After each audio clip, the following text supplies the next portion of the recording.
항상 말씀을 전할 때 회개와 죄, 심판과 관련된 말씀을 전할 때 참 마음이 무겁습니다. 왜냐하면 그 단어가 주는 그 무게감이 우리의 마음을 불편하게 만들기 때문입니다. 하지만 그 단어 뒤에는 우리를 죄에서 자유케 하시며 우리를 억누르고 있었던 죄의 무게를 가볍게 하시고 덜어주시는 하나님의 사랑과 은혜가 있다는 것을 우리는 기억해야 할 것입니다. 오늘 예배 시간 가운데 그 하나님의 사랑과 은혜를 발견하는 귀한 시간 되기를 바랍니다. 깊은 산 속에 사찰이 하나 있었습니다. 그리고 거기서 스승과 제자들이 수행을 하고 있었습니다. 그런데 그 사찰에 고양이 한 마리가 살고 있었는데 이들이 수행하는 것을 방해하기 시작하는 것입니다. 그래서 스승은 눈을 찌푸리며 제자들에게 이렇게 명령했습니다. 저 고양이를 저 멀리 있는 기둥에다가 묶어두어라. 그때부터 제자들은 이 수행을 할 때마다 그 고양이를 그 기둥에 묶어두게 되었습니다. 시간이 흘렀습니다. 그 스승이 세상을 떠났고 새로운 스승이 그 사찰에 부임하게 되었고 그를 따르는 수많은 제자들도 모두 새로운 제자들로 바뀌게 되었습니다. 어느 날 한 제자가 스승에게 이렇게 질문을 했습니다. 스승님, 저기 고양이는 왜 기둥에 묶어두는 것입니까? 그러자 스승은 진지한 표정으로 이렇게 대답을 했습니다. 고양이를 기둥에 묶어두는 것은 수행의 중요한 덕목이라네. 결국 고양이를 기둥에 묶어두는 행위는 이 사찰의 수행 규범이 되었습니다. 어느 날 이 고양이가 죽었습니다. 이 제자들은 어떻게 했을까요? 외부에서 새로운 고양이를 데려오게 됩니다. 이것은 동양 철학에서 유래된 우화인데 이 우화가 우리에게 주는 교훈은 무엇일까요? 그것은 시간이 지나면서 본질을 잊어버리고 변질된 형식만 남게 되었다는 것입니다. 그렇습니다. 시간이 흐르면서 우리는 점점 본질을 잊어버립니다. 분명한 목적과 이유가 있어서 시작을 했습니다. 그러나 이것이 당연해지고 익숙해지고 반복되면서 그 본질을 잊어버리고 형식만 남게 된다는 것입니다. 이러한 문제가 발생하는 이유는 무엇일까? 그것은 우리는 질문하지 않기 때문입니다. 매번 당연히 하던 것이었고 전통이었기 때문에 우리는 그저 아무 생각 없이 그 전통과 형식을 따라가게 됩니다. 그래서 우리의 신앙이 올바른 길로 가고 있는지 잘못된 방향으로 가고 있는지 우리는 인지하지 못한다는 것입니다. 교회에는 정말 많은 여러 가지 전통들이 있습니다. 그것은 우리 믿음의 선배들이 우리에게 물려준 믿음의 유산, 신앙의 유산입니다. 물론 시대에 따라서 그리고 특수한 상황에 따라서 없어지기도 하고 새로 생겨나기도 하고 변화되기도 하는 것이 이 전통입니다. 그러나 이 전통이 처음 만들어졌을 때 그 당시에는 분명한 이유와 목적이 있었습니다. 그러나 시간이 지나면서 그 본질은 사라지고 우리에게는 형식만 남게 된다는 것입니다. 이것은 매우 위험한 신앙생활의 모습일 것입니다. 오늘은 고난주간의 시작을 알리는 재수요일입니다. 이 재수요일은 가톨릭과 성공회, 루터교 등 일부에서는 신자들이 이마에 재를 바르며 회개와 속죄를 다짐하는 의식을 지금까지도 행해오고 있습니다. 하지만 개신교는 그렇게 해오지 않고 있습니다. 왜냐하면 개신교는 로마 가톨릭의 의식 중심 신앙에서부터 벗어나 성경 중심, 말씀 중심의 신앙을 강조했기 때문입니다. 그래서 오늘날 한국교회 대부분이 이 예배에 있어서 설교를 매우 중요한 요소라고 생각하는 것도 이에서 비롯된 것입니다. 그런데 이 사순절은 성경에 기록된 절기가 아닙니다. 그러나 우리는 오늘날 이 사순절을 매년 찾아오는 중요한 의식 그리고 행사라고 생각하고 있습니다. 우리는 전통적으로 세 가지를 실천을 합니다. 금식과 기도와 구제입니다. 어린 시절부터 당연하게 이 고난주간이라면 해야 될 덕목 중에 하나였고 또 신앙인으로서의 지켜야 될 어떻게 보면은 약속된 그런 교회 내 규범이었습니다. 그러나 오늘날 우리의 문제는 무엇이냐? 이것에 대해 질문하지 않는다는 것입니다. 왜 우리는 고난주간을 보내고 있는가? 왜 우리는 금식하고 기도하고 구제하고 있는가? 왜 우리는 이렇게 1년에 한 번씩 사순절 40일이라는 기간 동안 이 예수님에 대해서 묵상하고 있는가? 우리는 이것에 대해서 질문하지 않으면은 결국엔 그 본질이 바뀌게 되고 변질된 형식만이 우리의 신앙생활 가운데 남게 된다는 것입니다. 오늘 말씀은 사순절을 대하는 우리의 마음가짐에 대해 이야기하고 있습니다. 또한 우리가 어떻게 질문해야 하는가를 이 말씀을 통해 우리에게 이야기하고 있습니다. 오늘 이 시간을 통하여 우리의 신앙의 본질을 회복하고 사순절의 의미를 더욱 깊이 묵상하는 은혜의 시간 되기를 바랍니다. 먼저 이 말씀이 우리에게 주는 첫 번째는 이것입니다. 이제라도 금식하고 울며 애통하고 마음을 다하여 내게로 돌아오라. 이제라도 돌아오라라고 말하고 있습니다. 이 요엘서 2장 말씀은 이스라엘에 닥친 여호와의 날과 심판에 대한 경고를 다루고 있습니다. 앞부분 2장 1절에서 11절에서는 메뚜기 재앙과 같은 극심한 심판을 예고하고 있고, 그러나 오늘 본문 말씀 12절 13절에서는 우리에게 회개의 기회가 주어짐을 보여주고 있습니다. 12절 말씀에 이렇게 기록되어 있습니다. 여호와의 말씀에 너희는 이제라도 금식하고 울며 애통하고 마음을 다하여 내게 돌아오라 하셨나니. 여기서 주목해야 될 단어는 이제라도입니다. 지금이라도 늦지 않았으며 즉각적인 회개를 강한 어조로 이야기하는 것입니다. 이 말은 즉 회개를 미루지 말고 지금이라도 당장 하라는 하나님의 메시지인 것입니다. 이런 말이 있습니다. 늦었다고 생각할 때가 가장 빠른 때이다. 많이 들어보신 말씀일 것입니다. 그러나 실제로 우리의 삶에 적용을 해보면 그럴 때가 있습니다. 늦었다고 생각했을 때가 정말 늦은 때가 있음을 우리는 자주 경험하게 됩니다. 그러나 오늘 말씀에서 이제라도라는 말은 늦었을 때라고 생각됐을 때가 가장 빠른 것이 아니라 늦었을 때라도 그 즉시 행동해라라는 것을 우리에게 말해주고 있는 것입니다. 우리에게 잘못된 것이 있습니다. 하나님 앞에 우리는 죄를 짓고 살아갑니다. 때로는 하나님께서 기뻐하시는 삶을 살아가지 못합니다. 그러나 우리는 망설입니다. 하나님께 용서를 구해야 하는데, 그러면서 우리는 회개의 시기를 놓쳐버렸다고 생각을 합니다. 그렇게 우리는 우리 삶 가운데 죄를 가지고 살아가게 되는 것입니다. 그러나 오늘 본문 말씀은 이제라도 너희가 알게 되었을 때, 생각나게 되었을 때 그 즉시 하나님 앞에 회개하고 돌아오라고 이야기하는 것입니다. 영국의 설교자 찰스 스펄전은 이렇게 이야기했습니다. 하나님께서는 당신이 길을 잘못 들었을 때 오래 참고 기다리신다. 그러나 가장 좋은 때는 바로 지금이다. 이제라도 하나님께 돌아가라. 하나님께서는 멀리 떠난 자도 여전히 사랑하신다. 회개는 지금 바로 이루어져야 하는 것이다. 이 스펄전 목사님은 이렇게 이야기했습니다. 우리가 잘 알고 있는 이야기, 돌아온 탕자의 이야기가 있습니다. 둘째 아들이 아버지의 유산을 미리 달라고 하고 그 돈을 받아서 세상 가운데 나아가 흥청망청 그리고 방탕한 삶을 살기 시작했습니다. 그러나 그 삶은 오래가지 않았습니다. 결국 그에게는 비참하고 참혹한 삶이 찾아오게 됩니다. 그러다가 뒤늦게 후회하고 이 탕자는 아버지께로 돌아가게 됩니다. 그런데 아버지는 이 둘째 아들을 너무나도 반갑게 맞이해 주는 것입니다. 누가복음 15장 20절 말씀에 이에 일어나서 아버지께로 돌아가니라. 아직도 거리가 먼데 아버지가 그를 보고 치근히 여겨 달려가 목을 안고 입을 맞추니. 둘째 아들은 방탕한 삶을 살다가 그리고 또 죄를 짓다가 비로소 자신의 어려움을 겪고 나서야 잘못을 깨닫게 됩니다. 늦었다고 생각했습니다. 하지만 이 탕자는 그 즉시 돌아왔습니다. 그가 돌아왔을 때 아버지는 여전히 그를 기다리고 계셨고 그를 누구보다도 따뜻하고 그리고 그의 품에 꼭 안아주셨던 것을 우리는 알고 있습니다.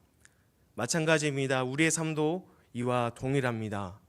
우리가 지은 죄가 너무 크더라도, 때로는 작고 사소해 보이는 죄일지라도 우리가 그 즉시 깨닫고 그것을 알게 되었을 때 하나님께 돌아가게 된다면 하나님께서는 우리를 그 누구보다도 기쁘게 맞이해 주신다는 것입니다. 회개라는 것은 히브리어로 슈브, 하나님께로 돌이키다라는 것입니다.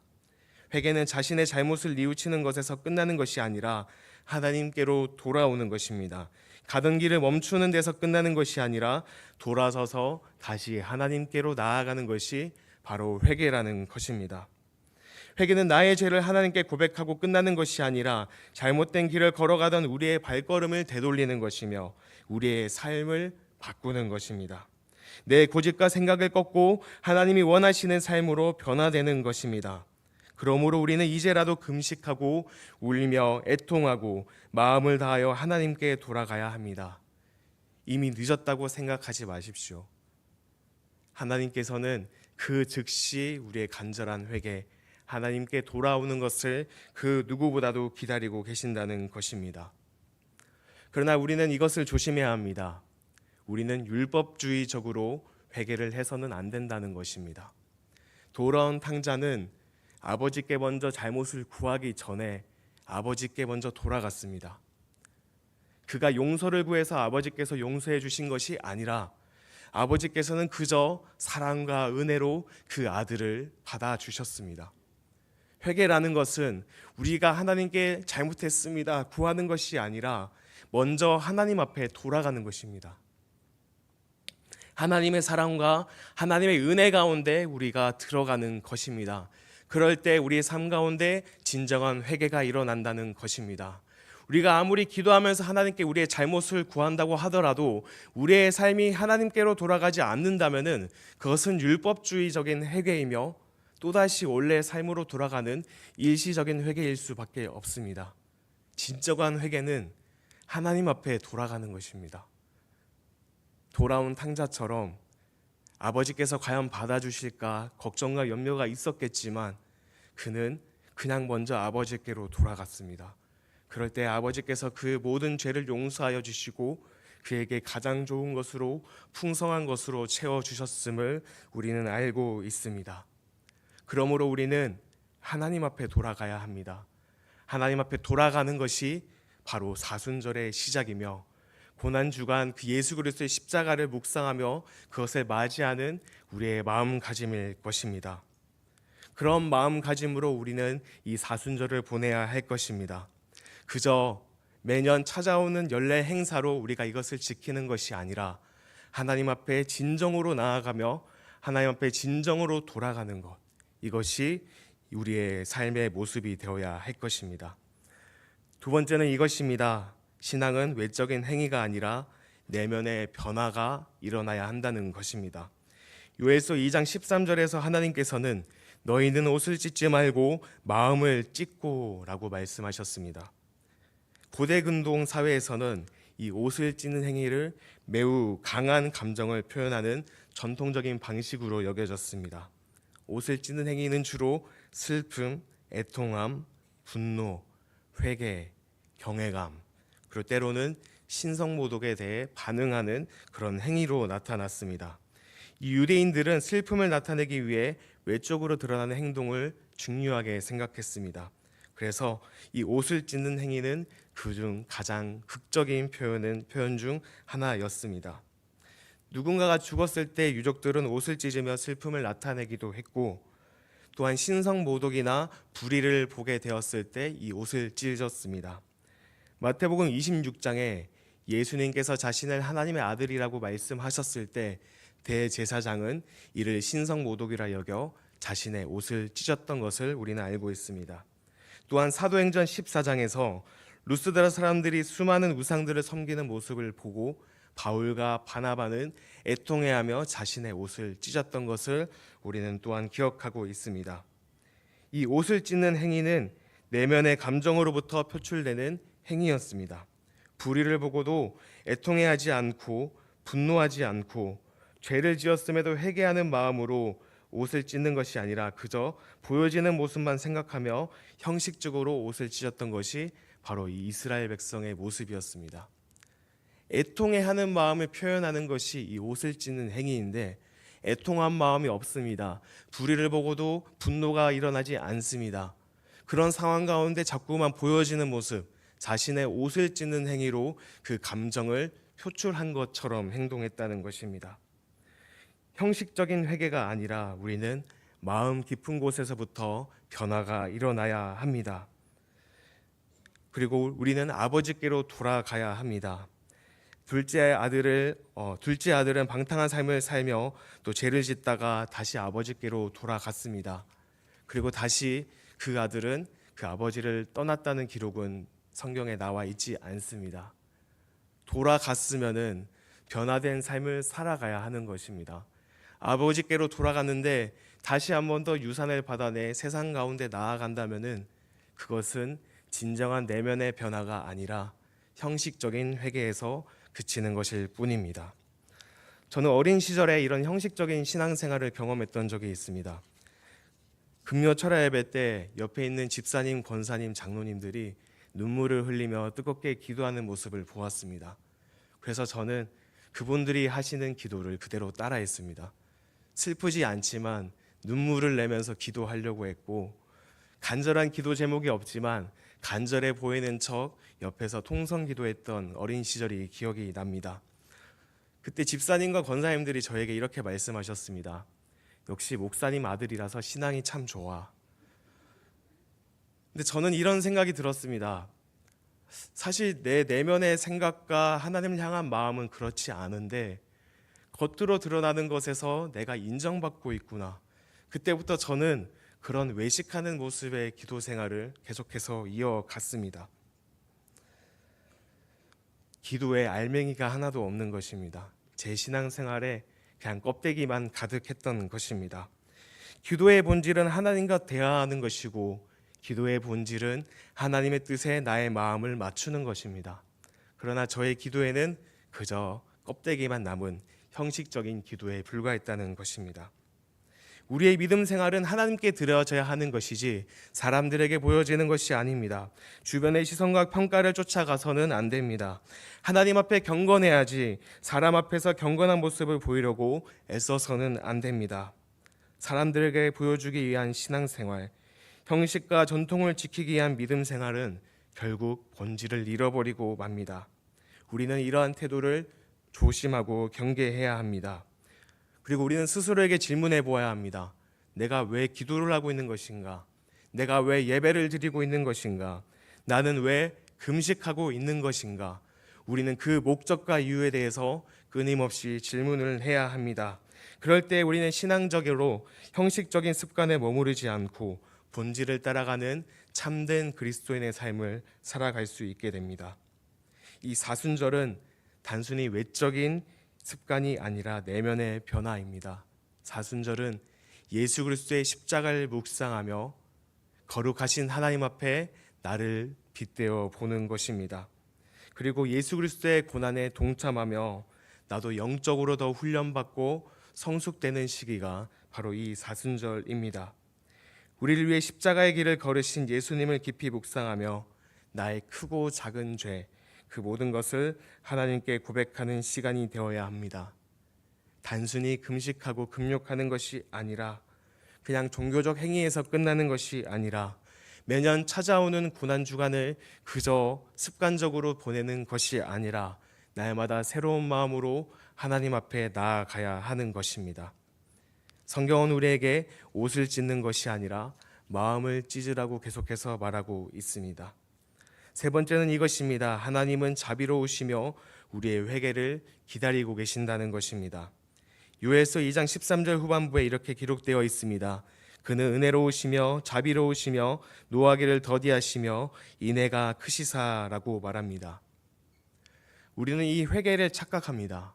어떤 거냐면은 심판받지 않기 위해서 우리는 회개를 해야 한다고 생각을 합니다. 하지만 이것은 잘못된 생각입니다. 하나님께서는 그저 두려운 분이 아니라 우리를 언제나 기다리고 계시며 언제나 우리가 돌아오기를 애타게 기다리시는 분이라는 것입니다. 그는 자비로우시고 긍휼하신 분이십니다. 이 긍휼이라는 말은 불쌍히 여기는 마음, 애처롭게 여기는 마음, 그리고 이 가운데는 사랑의 마음이 포함되어 있습니다. 하나님은 우리를 긍휼히 여기시는 분이십니다. 또한 자비라는 말은 히브리어로 라훔, 여성의 자궁을 의미합니다. 곧 자신이 직접 낳은 자식에 대한 어머니의 지극한 사랑을 이야기하고 있습니다. 우리는 이제라도 하나님께 돌아가면은 하나님께서 우리를 받아주시고 용서해 주신다는 것입니다. 하나님은 우리의 진정한 회개를 기뻐하시는 분이십니다. 그저 우리가 하나님 앞에 돌아갈 때 하나님께서는 우리를 기쁘게 받아주시고 하나님의 크신 사랑과 은혜로 우리를 용서해 주신다는 것입니다. 요나서에서 니느웨 백성들이 그랬습니다. 하나님께서는 요나를 통해 니느웨의 멸망을 예고했습니다. 그런데 니느웨 사람들은 이 요나의 예상과는 다르게 옷을 찢는 것뿐만 아니라 마음을 찢으며 진심으로 자신의 죄를 회개했습니다. 이것은 하나님을 떠나 있는 삶에서부터 하나님으로 돌아가는 삶을 의미했습니다. 하나님은 우리가 진정으로 회개하고 돌아오기를 기다리고 계십니다. 그 사실을 기억하며 우리 또한 하나님께 돌아가는 삶을 살아가야 합니다. 하나님은 우리를 무섭게 심판하시는 분이 아니시라 우리가 다시 옳은 길로 돌아올 수 있도록 날마다 자비와 긍휼과 사랑의 마음으로 우리를 기다리고 있다는 것입니다. 그것이 바로 십자가의 사랑이며 우리를 향한 하나님의 형언할 수 없는 사랑이라는 것입니다. 오늘은 제수요일입니다. 사순절의 시작을 알리는 날. 우리는 단순히 종교적인 형식에서 끝나는 것이 아니라 진정한 회개의 의미를 되찾아야 합니다. 그것은 계속 반복해서 말씀드렸다시피 하나님께로 돌아가는 것입니다. 그리고 지금 당장 이제라도 그 하나님께 돌아가는 것입니다. 망설이지 마시기 바랍니다. 그리고 하나님 앞에 크고 작은 죄가 없습니다. 내가 생각하기에 사소한 죄, 이것까지 하나님 앞에 회개하고 고백해야 할까 고민하지 마시기 바랍니다. 그것이 생각날 때마다 하나님 앞에 나아가시기 바랍니다. 이 죄라는 것은 중범죄를 이야기하지 않습니다. 도덕적으로 윤리적으로 무거운 죄만을 이야기하지 않습니다. 때로는 내가 누군가를 미워하거나 누군가를 질투하거나 누군가를 시기하는 마음도 이 죄라는 것입니다. 때로는 하나님보다 세상을 더 사랑하는 것도 죄입니다. 하나님보다 더 중요하게 여기고 하나님보다 나의 인생 가운데 더 우선순위로 매겨왔던 그것들, 그것이 우리의 우상이 될 수 있음을 기억하며 하나님 앞에 모든 것들을 내려놓아야 합니다. 제수요일에서 가톨릭에서는 여전히 이마에 그 죄를 바릅니다. 이 죄라는 것은 창세기 3장 19절 말씀에서 비롯된 말씀인데 너는 흙이니 흙으로 돌아갈 것이라. 결국 이 말씀은 우리 인간은 흙에서 왔고 흙으로 다시 돌아가는 유한한 존재라는 것입니다. 우리의 삶을 돌아보며 거룩하시고 무한하시고 전지전능하신 하나님 앞에 우리는 나아가야 하는 것입니다. 그분 앞에 겸손과 회개하는 마음으로 우리는 이 사순절 기간을 보내야 합니다. 이 말씀을 기억하며 오늘 하루도 살아가시길 바랍니다. 그리고 이 말씀을 붙들고 이번 사순절 기간 매번 해왔던 그런 사순절이 아니라 이번 사순절은 또한 새로운 마음으로 새로운 뜻으로 이제라도 하나님께 돌이키는 귀한 시간 되기를 바랍니다. 예수 그리스도의 고난에 동참하며 그리고 우리를 위해 십자가를 지시고 죽음의 권세를 이기신 그 예수 그리스도의 부활을 또 생각하며 이 40일 사순절 기간 하나님과 더 가까워지는 우리 모두 되기를 주님의 이름으로 간절히 축원합니다. 그렇게 믿음으로 살아가는 저와 여러분 되시기를 바랍니다.